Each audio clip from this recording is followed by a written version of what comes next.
Yo, so what is going on, bros and nose of the internet? My name, of course, is the Big Mac, and today I'm bringing you a bit of a serious commentary. I know I'm not really sounding serious, but I'm trying to keep uplifting as I can.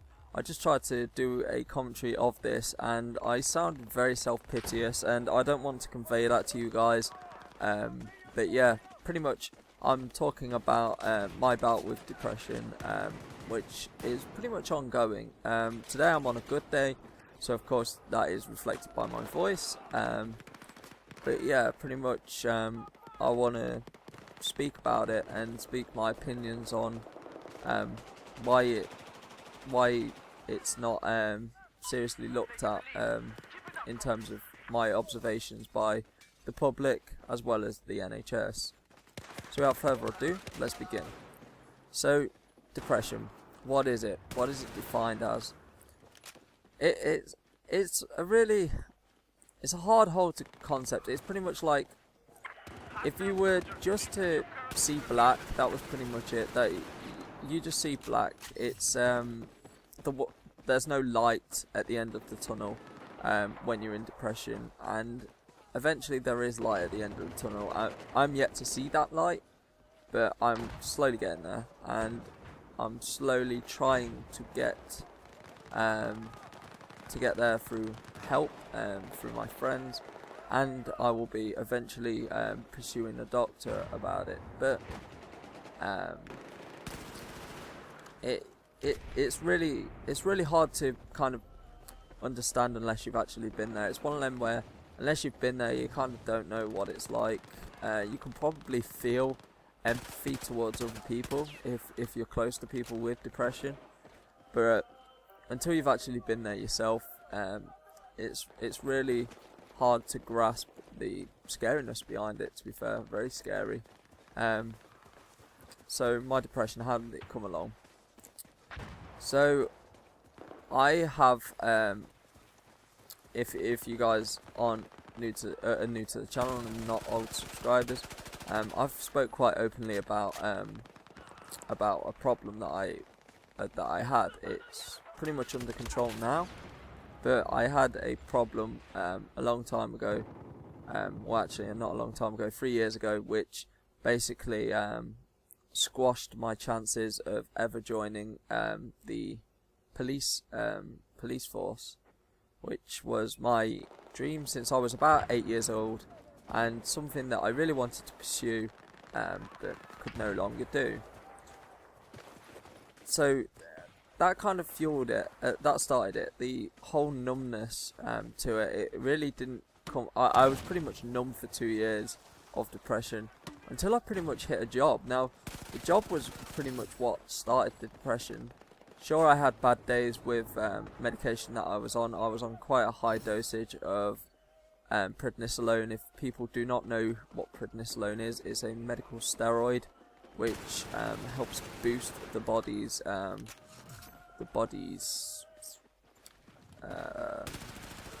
immune system, I do believe.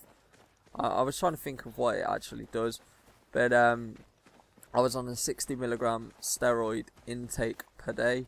If you guys who out there may have prednisolone or whatnot would probably know how much that actually is and how much that is pretty much of a dosage.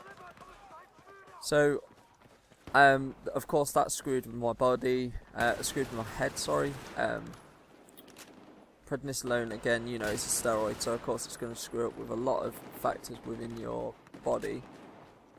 But basically I was on prednisolone for quite a long time, and I still am actually to this day, but I've switched to a steroid which no longer has the effects they used to have, which is known as budesonide, which kind of sounds like rat poison, to be fair. When I first heard of budesonide, I thought it was rat poison, but I digress. So work pretty much did start the roller coaster of emotional events that I have been through, possibly for the last year, and that was somewhat of the reason why I didn't upload for nearly 6 months, I believe. I think it was 6 months or 5 months. I can't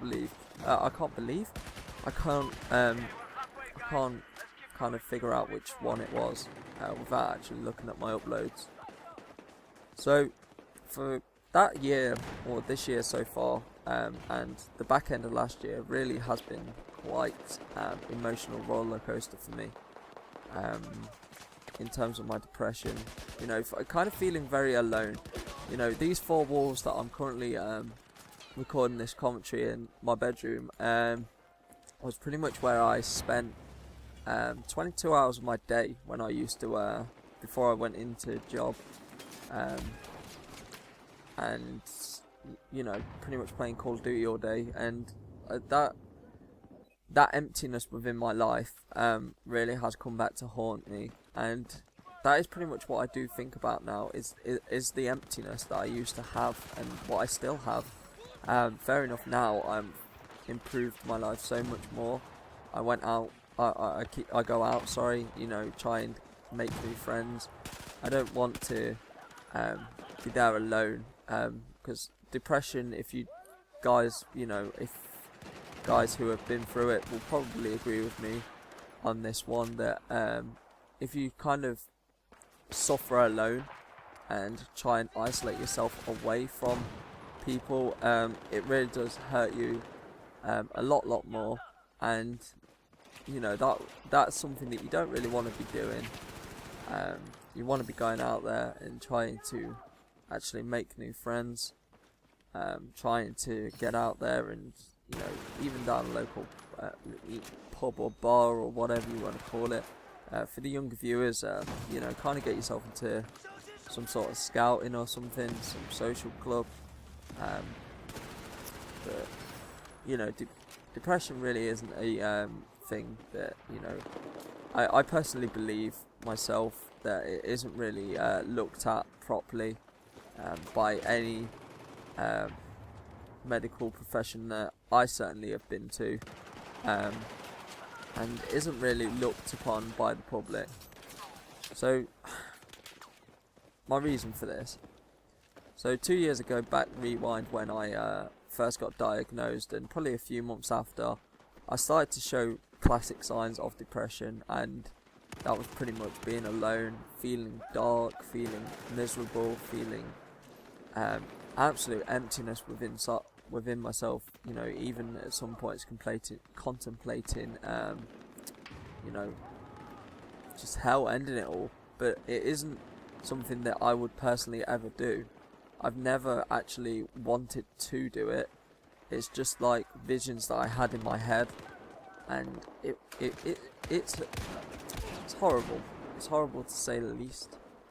But you know, I got into contact with the specialists at the hospital that I go to, and they were pretty much my my rock that kind of told me that I had post-traumatic stress disorder, or signs of it, and depression.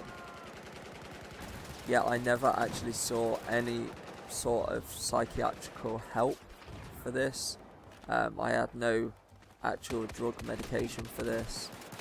I had nothing, and it was something that at the time I couldn't actually pursue myself. I wasn't within the capacity to actually want to digest or ingest any more information of problems with my body. But now that's going to change. I'm now going to be leaving that job that caused me so much shit,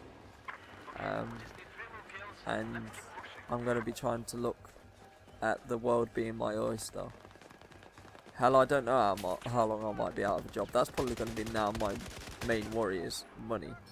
You know, once you've had the taste of that money, you know, it's hard to stray away from it. But you know, I've got savings. I've got something that can coast me by for a couple of months, or you know, however long. I hope it's not a couple of months I'm out of work.